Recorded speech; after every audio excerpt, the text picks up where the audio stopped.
My name is Giovanny, and now I'm going to talk to you about some of the comparisons and some of the differences between Colombia and Vietnam. Now, both countries are equatorial, which means that their climate doesn't change throughout the year. It only depends on, for Vietnam, how north or how south you are, and in Colombia, how high up a mountain you are or how low you are close to the coast. Now, both countries being equatorial makes them extremely biodiverse when it comes to either coffee, fruits, flowers, certain nuts. They are both one of their main exporters in these sort of fields because they have a large quantity of different flora and fauna. However, despite these similarities in resources and ample resources, some of their main differences come down to, for example, Vietnam has double the TPES and double the CO2 submission. This sort of differences come from certain policies that have been taken in both countries over the years. Over the years, Vietnam, being a communist country, tends to have more policies to own their own electricity, whereas just now Vietnam is starting to change its course into privatizing these sectors. Another thing that can be looked at is how Vietnam has 4 times the energy intensity of Colombia. This is normally a sign that the country is still going through industrial development.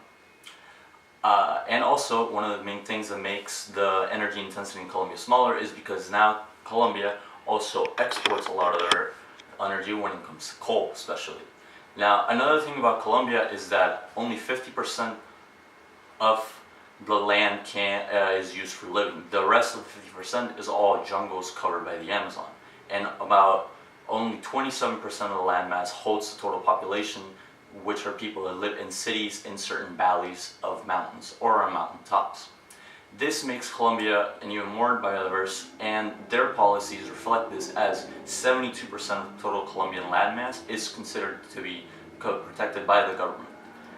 These differences in policies you can see how are affecting as Vietnam is starting to grow more, while Colombia is also starting to grow more, but they already privatized and they already have bigger numbers to show for it.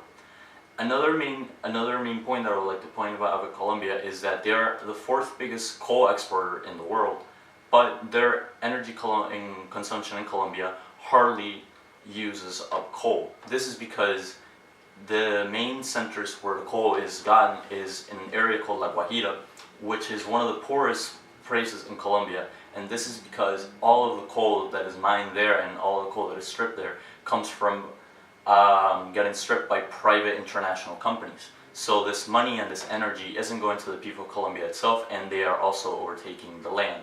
So future recommendations for both countries: Vietnam is starting to do well by privatizing, especially since they believe that they have a huge amount of energy that they have to produce by the end of this decade, whereas Colombia is already producing more of its energy than it needs to the point where it is selling. However, this sale is affecting the people that live around the area.